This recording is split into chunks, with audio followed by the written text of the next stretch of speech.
Komiði, já, aðeins að lega. Komiði blessu og sæl. Ég ætla nú að segja bara eins og maðurinn sagði Þórðum. Komin hann enn. Kirkjubæja skrýtið. Og þannig að fyrir ókunnuga, þá mætti halda þetta að vera eitthvað niðrandi. En það ekki í mínum huga. Mér finnst alltaf vantum það þegar ég á mannamótum og kemur eitthvað til minn og segir nei sko, komin hann enn. Og ég sé bara sammála mér. Nú ég búin að setja hérna upp mynd af kirkjubæjanum og nokkur staður á jarðríki eins fallegur og þessi staður og með náttúrulega Ellirey, ég ítreka þetta Ellirey, að hún bara djast þarna hjá okkur. En það nokkur hús þarna sem ekki tilheyra kirkjubæjanum og það náttúrulega Oddstaðir, Einland og Tún. Það svona húsi sem innan girðingar, en hitt allt orginal þessi 6 hús sem tilheyra kirkjubæjanum. Og fyrst vil ég telja Norðurbæri og ég náttúrulega tel upp það fólk sem ég man eftir sem bjuggu í þessum húsum. Ég man óljóst eftir Dýrfinu og synina Gotta. Ég náttúrulega þekkti Gotta svo bara eftir gos, því hann var svo duglegur að sækja allar eldri borgara skemmtanir. En Dýrfinna, hún flutti mjög fljótt og svo var það Maggi bróðir og Dísa í Háagarði sem keyptu Norðurbæinn. Og svo kemur Kirkjuból, þar var Þóra og Kristján sem réðu ríkjum þar. Og það var oft eitthvað fólki sem það var Innrétta Risiðar og Inga Karls og Jón, sonur Þóra og Kristjáns, þau bjuggu þar. Og svo fóru fluttu þau eitthvað niður í bæ. Og þá var það Kristbjörg og Bergur með sína stráka sem bjuggu þar. Og Kristján, sonur Valdimars, hann ólst líka upp þarna. Nú svo kemur Ólafsbær. Og þar var náttúrulega svolítið fjölmennt. Þar var Guðrún og Jón, hennar maður. En ég man voru óljóst eftir honum, hann dó bara þegar ég eitthvað sterkt og skott. En svo var það Alla með Gunnari sínum. Og Gunnar fórst við Lundaveiðar í Höfðunum, bara ungur, ég held hann að vera 33 ára gamall. Og þeirra börn voru Mari, þessi hressa típa sem alltaf á Kanaríum að syngja og spila. Það enginn eins og Mari. Og hún svo einstök, hún heldur hópnum dálítið saman, alltaf með goskaffi 23. janúar og þvílíkt undur fjör hjá henni. En svo áttum bróðir og það var hann Tryggvi og hann fórst 19 ára gamall í sjóslýsi. Og þetta nú eiginlega sorgarsaga, þetta eina fjölskylda svona þarna sem mistu svona unga menn. Það talar enginn það þegar fullorðið fólk voru satt líta þó það falli frá. En þetta var virkileg sorg sem var þarna. Nú svo kemur Staðarbær. Þetta náttúrulega nöfn sem voru aldrei notað, þetta var bara kirkjubæjarhús og alltaf söluhús.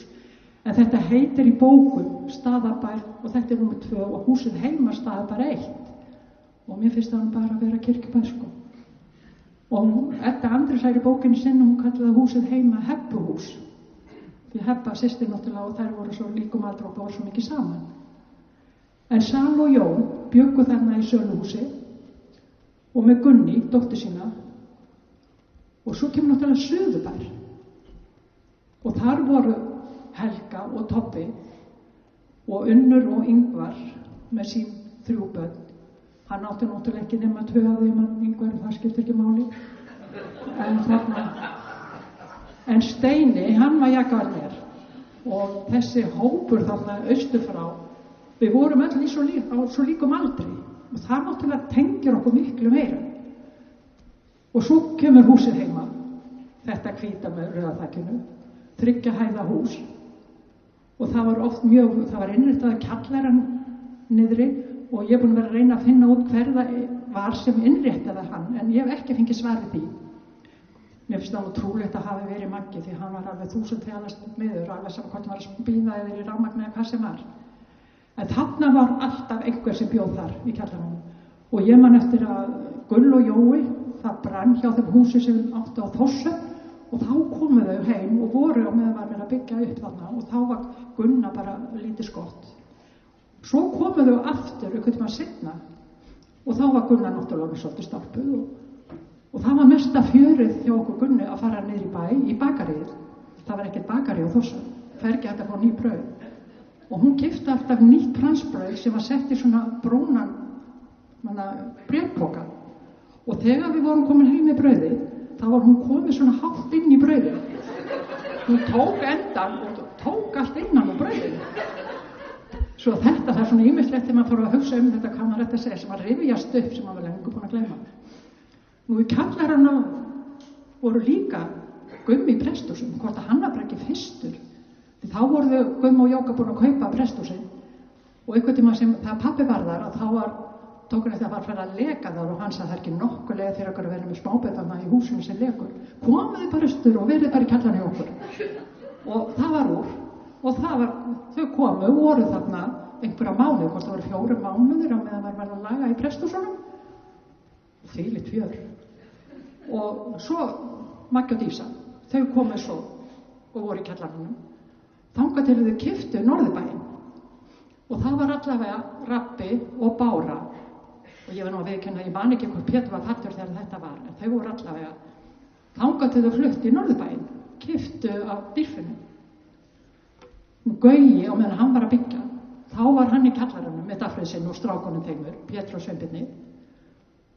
Svo þegar það var búið, þá kom Marta, móðursystir, með Esti dóttur sína og hún var í kjallarannum alveg fram að gosi. Marta var yndisleg, alveg hreint. Þegar maður eins og spurði að því, hvað, áttu bara eina stelpu? Já, og fengu fleiri mildu.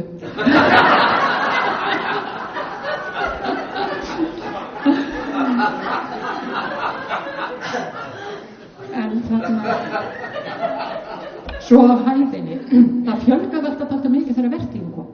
Mamma var komið á hana landi og hún átti fullt af skyldfólki sem þurfti hann til að komast á vertíð. Og það var alltaf nóg pláss heima. Það var innréttaði vesturhlutinn, það voru 2 herbyggi og á vertíðinni man ég eftir það var uppi 4 og 6 kallmenn sem voru þarna bara í kojum uppi og þvílíkt fjör. Og ég man eftir því að lengi voru mamma og pabbi bara þarna á hæðinni. Stundur svaf ég inn í borðstofunni sem var þarna innaf. En einu sinni man ég eftir því ég svaf í sama herbergi á Maggi þarna einmitt austur á. Og það var eitt veturinn og þá var ég kannski 9 ára, eitthvað svoleiðis. Og þá var Maggi að vinna eitthvað fram eftir. Það var rosalega kalt úti og leiðilegt. Og ég vorkenndi nú svo að koma í kalt herbergið að ég tók lampa sem var þarna svona klemmulampa með perunni, mjög kannski eftir og setti undir sængina hjá hann til að heita. Og ef hann hefði ekki komið á réttan tíma heim þá hefði ég sennilega kveikt í húsinu. En þetta, já, hann var nú ekki par hrifinn af þessu uppátæki hjá mér, en þegar hann skynjaði það náttúrulega, þetta var bara góðmennsku við hann að hlýja svolítið sængina hjá honum. En já, svona gerist atburðirnir. En eins og ég segi, þetta að alast upp þarna austur á bæju, það voru bara forréttindi. Og þetta var, kannski erfitt að lýsa því, að þetta var ein heild. Þetta var lítið samfélag, allir þekktu alla og allir voru vinir og þetta var bara þvílíkt gaman og notaleg heim. Þegar voru afmæli eða fermingar eða eitthvað, þá komu allir saman, bara eins og þetta væri allt skyldfólk. Og ég var oft spurð að því hvernig ertu skyld, eins og Eddu Andrésar og Báru, og ég náttúrulega við Báru náttúrulega náskildar, en fólkinni sögðu bara svona, en það er engin skyldleiki, það er engin blóðtengsl, þetta er bara þessi mikli vinátta. Og þvílíkt og annað eins bara að fá að alast upp á þessum staðum. Og eins og ég var að segja, það náttúrulega tengd okkur miklu meira þegar við vorum svona nálægt í aldri. Ég og Steini voru Jakobur, Mari var 1 ár eldri, svo var Sigurlín í Túni þó hún teljist nú kannski ekki til Kirkjubæra, þá var hún Jakob og Mari. Og svo var Addi og Lilla í Suðurbæ, þau voru Jakobur. Og Gunni, 1 ár eldri, svo kom Bíbi þar á eftir. Þetta var allt eiginlega á sama aldrinum. Og þá er náttúrulega tengingin miklu meiri. Við vorum alltaf samferð í skólan, ég og Stein og Mari. Og það var engin smá vegalengd sem við þurftum að fara í skólan. Það var 20 mínútur að labba og svo þegar maður kom heim í hádeginu, þá var mamma búin að laga fiskinn, það var alltaf fiskur í hádeginu. Hún var búin að beinhreinsa hann allt saman og svo fór maður og fékk sér að borða. Hafði tíma til að fara á klósettið þegar maður lagði af stað aftur. Og svona var þetta, það var alveg sama hvort maður var í skóla, í barnaskólanum eða gagnfræðaskólanum eða fór að vinna í fiskveiðinni. Það var alltaf sama vegalengdi. Og þetta var bara, maður þekkti ekkert annað. Það var aldrei til bíl, pabbi keyrði aldrei, tvísíðu mamma. En Gauji þegar hann var orðinn ungur maður, þá keypti hann svaka drossíu, VAF 181. Það var nú ekkert smá flott. Hann var náttúrulega alltaf svo mikið sjálfstrákur, alveg einstakur. En nú held ég að ég sé komið með þessa sögu og verðið þetta fyrir ykkur, það yndislegt. Og þið sjáu það 70 metra hraun ofan á húsinu heima. Því ég hef oft verið að spyrja því af hverju var ekki grafið upp eins og til að setja eins og eldheimar. Það gerir sér ekki grein fyrir, þetta var ekki vikur, þetta var hraun. Nú mátti kannski koma næstu. En þarna svolítið skemmtileg mynd. Þetta tekið á fermingardeginum að Skauja bróðurs. Þarna erum við ennþá í gamla bænum og ég man eiginlega ekkert eftir mig þar. Og ég þarna til hægri, ég ætla ekki verið á 3. ári. Og svo þetta, maður sér það flaggaði í heila stöng í Suðurbæ, í tilefni af fermingunni. Og þarna stendur Gauji, svo Addi við hliðina á honum og Maggi krýpur með lambi náttúrulega, það var aldrei lampt í skepnunda hjá honum. Og svo var ég þarna, þessi litla hnáta, náttúrulega verið pöntuð upp fyrir ferminguna að Skauja. En ég man ekkert eins og ég segi frá litla bænum, það var vist mjög hlýlegu gamall bær. En ég ætla mér að láta fljóta með 2 svona skemmtisögur og önnur enn ábyggilega fyrr því hún svolítið á gráu svæði. Það var þegar Gummi í Presthúsum og pabbi voru að brugga. Og ég veit, það hefur ábyggilega alltaf verið bannað, ég veit ekki. En svo kom að því að það þurfti að sigta frá hratið og setja vínið í flöskur. Svo þegar var búið að sigta hratið frá, þá var það hent út á hlað. Svo tekur mamma allt inn eftir því það eitthvað að hænunum. Það fóru að kútveltast þarna á bakinu og allt. Og mamma segir, þær hafa komist í eitthvað eitur, það ábyggilegt, það alltaf stenduðar. Svo það var farið út, tekið að hausinu á og hendi hrúu, rétt hjá, safna saman þar. Hvað, þeir að fara að líða á kvöldið, þá lifnaði hrúan við.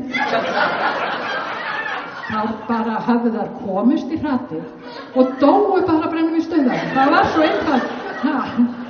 Mér fannst þessi saga, hún hefur lifað lengi með okkur og mér fannst þetta að segja hana. Og svo var ein saga líka að þegar Bíbi og Addi, þá hefur Bíbi kannski verið 6 ára, Addi 4 ára, þá sátu þau upp á borði eða bekk í þvottahúsinu. Það var kolabingur undir og snúran var strengt yfir þetta. Heldur hún Bíbi hafi ekki kveikt í öllum fötunum sem voru snúrunni. Og svo þegar mamma kemur heim þá sita þau bara eins og englar og horfa á bálið. En hún var svo snögg, hún hafði að slökkva þetta. Það sagði nú ein kona við hana, af hverju léstu bara ekki húsi fara, sko, þetta er svo gamalt, svo sem en svo kom skýringin á því ég var alltaf opaslega eldrædd. Og ég bara þoldi ekki til þess svo veturinn þegar þurfti að kveikja olíufylgurinn hafa hann logandi alla nóttina. Ég var alveg brjáluð út í mömmu, það gæti kviknað í, sko. Og svo sagði mamma mér, skýringin er ábyggilega svo að ég var ófríska þér þegar ég slökkti eldinn. Og þar kemur skýringin. Já, hún var kasóli þegar ég slökkti. Þetta er bara svona. En þarna sér maður að þarna er húsið heima í byggingu. Og ég held að það hafi verið bara 1950 sem að við flytjum í nýja húsið. Og það var alveg rosalega mikill munur. Og það er ein minning sem að ég man mjög vel eftir fyrsta minningin í nýja húsinu. Að það var jólin 50. Og þegar við erum undirbúið jólin að þá vorum alla í Suðurbæ. Nei, Jólasbæ og Unnur í Suðurbæ. Þær voru alltaf svo fínar, búin að klæða sig upp og svona. En mamma, hún var einhverjum slopp, ljótum og leiðilegum, hún puntaði sig ekkert. Og svo þegar Hebba fæðist 27. febrúar og og þá fara að koma gestir, mákonur en svona kom ég heimsókn. Þá hljóp ég alltaf undan gestunum, reif sanginn af mömmu til að sýna að kúla væri farin. Þá var ég alsæl, þá kann mamma fara að klæða sig aftur. En ef ég fyrir að tala eins tengingarnar þarna suður frá, að þarna mamma kemur til Eyja, ráðskona, svona hafi ekki verið svona, ætlaði ekki verið 1938, eitthvað þannig. Og þær urðu nágrannar alla tíð, Unnur í Suðbæ og mamma. Og eins og gefur að skilja, það var margt sem tengdi þær, börnin voru á sama aldri og annað. Svo náttúrulega kemur gosið og þær, eins og allir aðri, farið á land.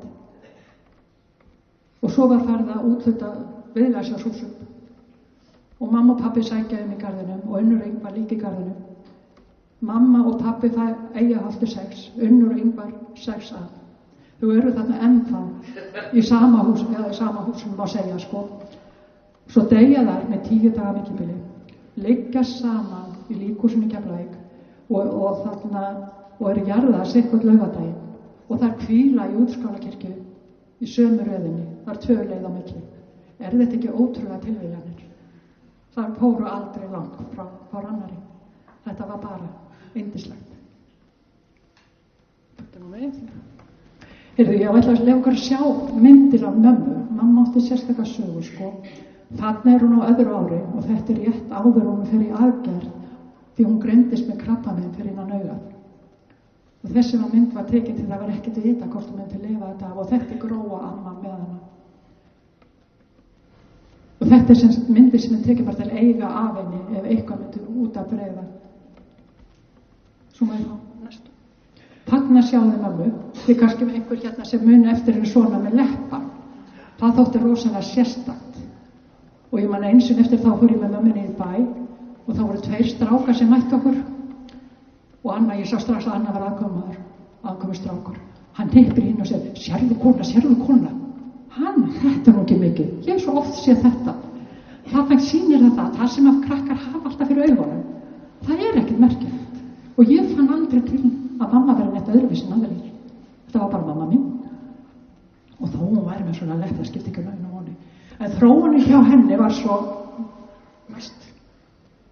Sérðu, þarna er mynd tekið fyrir pabbi sem var 60 og þarna sjáðu kannski hvernig fyrstu gleraugun voru sem hún fékk. Að þau voru svona lokuð, það var svart spjald fyrir gleraugunni sjálfur og svo var það alveg loka hérna fyrir. Og þetta þótti mjög mikið framför að hún var svona. Næstu. En sjáðu, svona var hún svo, hún til það segjast það. Þá fór hún til Vísbandin, Addi bróðir hann var til Vísbandin og þá fékk hún þessi gleraugu. Og þetta var náttúrulega bara allt innbyggt inn í glerauga. Þegar hún tók af sig glerauga, þá var bara tóttin eftir. Og þetta var alveg ótrúlega framför. Þó ég viðurkenni fyrsta skipti sem ég satt á mótinu við borð eftir hún kom heim, ég hefði heldur vilja fá hana bara svona var. Mér fannst viðbrigðið svo svakalega mikil, en þetta er náttúrulega alveg stórkostlegt. Og svo fór hún eina ferð til Kaupmannahafnar með Hebbu systir og þá fékk hún ný gleraugu sem eru mjög svipuð og þessi. En þetta var ótrúlega framför, sko. Að það var þetta.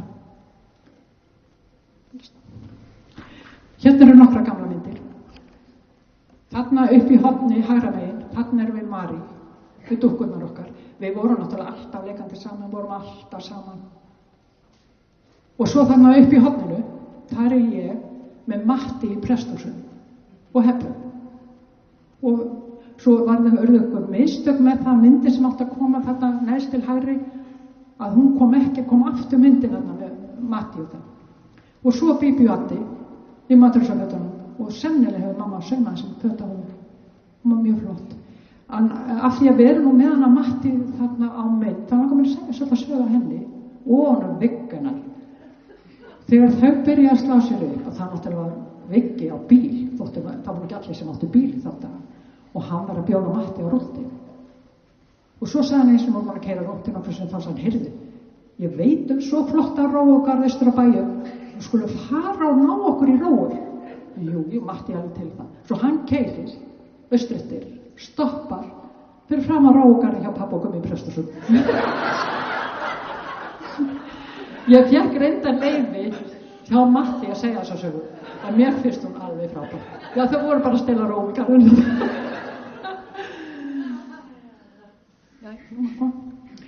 Já, mér fannst þessi mynd líka voðalega sæt. Þessi mynd er tekin 2. desember 72, 2 mánuðum fyrir gos, og þetta er brúðkaupið hennar Hebbu systir. Og þetta veislan var haldin í Akurgjars, og þannig erum við systurnar, Bíbí og ég. Svo er Maggi þarna aðeins sem er gleita í hann.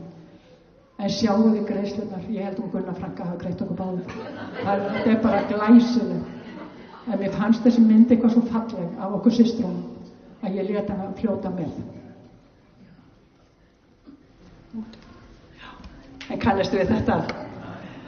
Þetta er Laugi og pabbi og Addi. Myndi þessi er tekin út í Elliræ og það var oft svo gaman. Maður fékk að fara þegar maður fara út í Eyr til að ríja rollurnar. Þá fékk maður að fara. Og ég man eftir allavega tvisvar sinnum að ég var heila viku hjá pappa út í Elliræ. Og þetta var bara heilt ævintýri og stundum voru skátarnir með einhver hóf þarna, voru sólar eða hvort það voru 2 dagar eða helgi. Það var brenna og búið upp að eitt súkkulaði og við fengum alveg að taka þátt í því. En mér finnst þessi mynd alveg yndisleg og þarna er þið ekki sammála mér að því að þetta er bara flott. Svo er önnur mynd líka úr Elliræ, hún kemur núna. Sjáu þið strákana? Þannig Laugi Gauja Lauga og Diddi í Svanhól og Tóta á milli þeirra. Svo kemur pabbi og það virðist nú hafa verið nóg á borðum, að það er eina sem ég man eftir að matareiðin út í Elliræ, það var dósamjólkin. Mikið lifandi var hún átt. En það þýddi ekkert annað, maður borðaði þetta alls upp á borðaborðið. En þessi Elliræjarferðir voru alveg dásamlegar. Og þarna var pabbi í heila mánuð að veiða lunda. Og heima satt mamma í þvottarhúsinu í hvíta sloppnum með skutlu og reytti lunda daginn út og daginn inn. Og menn hann var bara þarna að spóka sig Elliræ. Já, þetta var jafnréttið í þáttanna. En þetta, ég heyrði hann aldrei hvert yfir þessu. Þannig fannst þetta bara allt í góðu, sko. Þarna kemur fjölskyldumyndin á okkur. Þessi mynd er sennilega tekin þegar pabbi var 70 og mamma 55, þau voru þá sama árinu. Ég veit nú ekki hvað þið þekki mikið af þessu fólki. Ég er hérna lengst til hægri. Svo kemur pabbi og mamma og Hebba og upp er Ósk og svo kemur Gulla og Gauji og Maggi og Addi. Strákarnir allir farnir, Ósk líka og Hebba og Bíbí og náttúrulega mamma og pabbi. Af þessari mynd erum við bara 3 systurnar eftir. Það er dálítið þungt. En sumt, Hebba og Gauji og Addi, þau voru bara bráðung. Gauji og Hebba voru ekki á fertu, ekki á 50, en Addi var 55 ára. En þetta var fyrsta skipti sem að við vorum öll systkini saman. Við 2 systurnar, bæði Ósk og Gulla, þær bjuggu önnur á Raufarhöfn og hinn á Þórshöfn og Jóna í Reykjavík. Svo það var svo sjaldan, fólk var ekkert að fara svo mikið á milli. Það þurfti eitthvað svona. Og næst sem við hópind var tekin, og ég fann hana reyndar ekki, og það var þeirra minningarathöfnum bræðina frá Háagarði, Bjarna og Jóel. Þá hittust við líka öll og þá var tekin mynd. En þetta er alveg ótrúlegt. En þetta var systkinahópurinn á Kirkjubæ. Og þannig ég mátti til með að koma með og stolt. Ég er svolítið stolt að þessum hóp. Þetta eru krakkarnir mínir. Lilja er hérna lengst. Svo kemur Sigfús. Hann var í lögregluskólanum og leið og Svavar Vignis og þeir voru búin að vera hálfa vetur þeir áttu þessu á skyldleikanum. Svo kemur Már, hann býr í garðinum, einu sem er í garðinum, og Lilja, hún býr í Danmörku, þessi stutta þarna. Svo kemur ég og svo er Helgi Þór. Hann býr í Grafoynum og hann að Þura Bernóttur, þau vinna á sama stað. Og svo kemur Keli og Keli er svo eini af mínu börnum sem hefur eitthvað búið í Vestmannaeyjum. Og það gekk nú á ýmsu hjá honum blessuðum þegar hann bjó hér. Það eru tölvur leiðindi og annað sem að ég get ekki skrifað hann. En ennþá dag þakka ég honum Þórarni hennar Gunnu hvað hann studdi hann vel í þessu og var hjálplegur. Ég ævilega þakklátt honum Þórarni fyrir að taka hann svona undir sinn verndarvæng. En það var ekki létt verk hjá honum blessuðum. Þessi mynd tekin morguninn, gósmorguninn.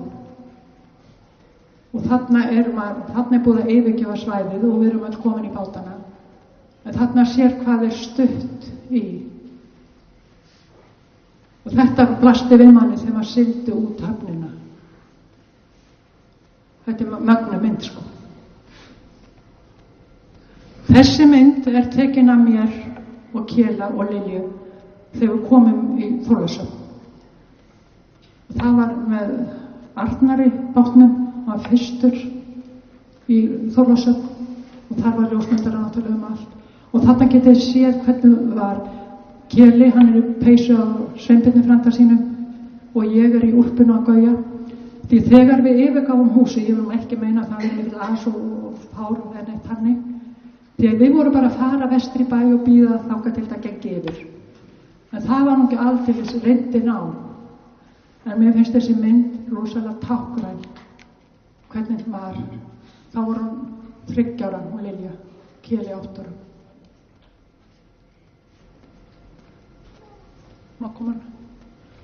Og svo daginn eftir, þegar maður settist fyrir fram á sjónvarpið, 24. þá var þessi mynd, blasti þessi mynd við. Og þetta náttúrulega algjör hryllingur. En svo þegar björgunarmennirnir komu, þannig að 2 daga seinna, og fóru að vestra á til að bjarga úr húsunum, að þá tóku þeir eftir því að gardinnar voru heilar á neðri, sko í kjallarann, þar sem að Marta bjó. Og þeir fóru inn í húsið, þá var allt óbrunnið þar. Það var stiftur millivegurinn, en aftur ekki þarna úr risinu og niður.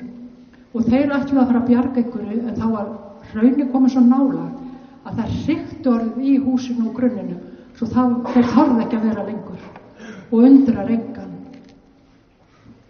Og þar með var sko þetta búið. Kirkjubæði draumurinn minn var bara búið. En svo ég með nokkra myndir, fleiri. Þessi mynd tekin af mér að 30 árum eftir gosið. Þau var svolítið stækkað og þroskast börnin, en ég náttúrulega alltaf eins. Og þarna, en það var mjög gaman af þessari mynd. Það var, ég held að hafi verið Morgunblaðið sem hafi viðtal við okkur eftir þennan atburð. En svo aftur hérna mynd af sama tilefni. Það var Víkurfréttir sem tók þessa mynd af okkur systrunum og það var líka sama dag. En það svo hafi verið betri pappir í þessar mynd, hún miklu skýrari og skemmtilegri. En þetta bara meiri háttar. Þá það búnar myndirnar, en svo náttúrulega margt sem að, fallum að tíma? Það 3 mínútur eftir. Ef ég reyna að skýra út hvernig var að alast upp þarna á Kirkjubæ. Það var náttúrulega enga tölvur, engvissi, gemsar, iPod eða neitt. Við fórum bara út og fórum að leika okkur. Vorum í Kvarfinn, fallin spýta, földum okkur í legsteininum á mjög góð ferðustæður. Og þetta var þvílíkt mikil samstæða með alla. Við vorum í langbolta og þegar Bjarni Háakari kom og var með okkur, það var ómögulegt að vera í liði sem hann var ekki með maður í. Því hann sló svo svakalega fast og lágt að maður ætla aldrei að finna boltan eftir hann. Svo það var bara hópurinn, það voru ekki bara kirkjubækrakkarnir, heldur krakkarnir innan kirkjubækar. Það voru systkinin í Túni, Bjarni og Sigurlín, Geir að Búa og Gunna. Og svo tegðist þetta svolítið vestur eftir. Og eins og með vilpuna, ég viðurkenni það núna, við höfum ábyggilega verið eins og heimaríkir hundar með vilpuna, við héldum að við ættum hann að skuldlausa sko. Og svo þegar krakka, það þarna sem kinka á kolli, mann ábyggilega eftir þessu, að við vorum ekkert mjög sátt við það þegar krakkandi komum. Mann fannst þeir geta bara farið inn í dal og nota tjöfnina þar. Það hefði bara verið skoti gott. En svo náttúrulega eitt sem ég verið að minnast á, það kosningarnar. Það var svo mikið fjör heima á mínu heimili þegar kosningarnar voru. Þá var ég bara krakki sko. Og það var nú ekki hverjum degi sem ég gat lyft upp tólinu og hringt og banta bíl. Og það gerði pabbi, hann hringdi og bara pantaði bíl. Og það var farið með okkur í KFM. Ég held að hafa verið kosið í KFM. Getur það ekki verið? Já, flott. Þó mér hafði fundist að ég var að hugsa þetta, hvort það geti verið, það hefði verið í Guðshúsinu sjálfu verið að kjósa. En það virðist það að verið. Já. Og svo farið í höllina. Og þar var kaffi.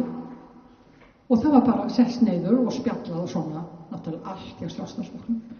Og þarna, því þetta náttúrulega, fólk þekkir það að þessi ætt, hún alveg blá í gegn. Sem gott dæmi það þegar ég fór að vasast í þess pólitíkin í Garðinum og var svona í samsteypustjórn með öllum öðrum í Sjálfstæðisflokknum. Og þegar Maggi fréttir það að ég væri fann að starfa með vinstri flokkunum, þá sagði Guð á Brynja skuli geta gert honum pappa þetta. Og það var hann var löngu dáinn, hann pabbi þegar þetta. En þetta var bara eitthvað sem að varð að ganga yfir línuna. En mér finnst þetta svolítið gott En maður náttúrulega veit að, og þegar við komum heim úr kaffinu, þá var sest niður með blá blýant og pabbi og Gauji voru að skrifa niður tölurnar. Og ég var náttúrulega líka með blað og skrifaði líka. Og ég var svo ánægð bara ef kannski Sjálfstæðisflokkur var aðeins yfir, þá var ég svo ánægð við erum að vinna, en það var ekki alltaf svoleiðis. Það var náttúrulega byggðist á því að fá eitthvað meiri hlut og eitthvað svoleiðis. Svo þetta, og ég held líka að Gauji og pabbi hafi verið svolítið í smölun og eins og Marta, systir mömmu, sem var nú búin að vera hjá okkur alla þessa tíð, að mjög vinstri sinni. En pabbi sagði alltaf, og Marta, hún hefur kosið Sjálfstæðisflokkinn fyrir mig.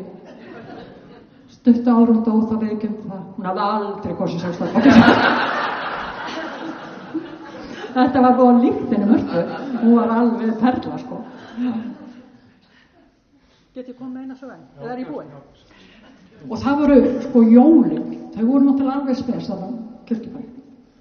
Og maður fór náttúrulega í gönguferðir á rúndina, í Búðaglugga. Pabbi kom stundum með okkur og hann var alltaf langt á undan. Því að hann svo hraðskreiður í sínum frakka með sígaretuna, kommandirinn. Og mér dettur oft í hug þegar ég hugsa þetta að þetta nákvæmlega sama með mig. Þegar ég að labba með mínu manni, ég alltaf langt á undan honum. Svo sennilega þetta eitthvað í genunum. Maður var alltaf að flýta sér. Fyrst í skólan, svo í vinnu. Svo gerði ég spréttberi og var það í 31 ár. Svo getur nú ímyndað hvort ég hef oft verið á Spani. Og svo aðfangadag, svona líða daginn, þá komum bræðurnir frá Englandi.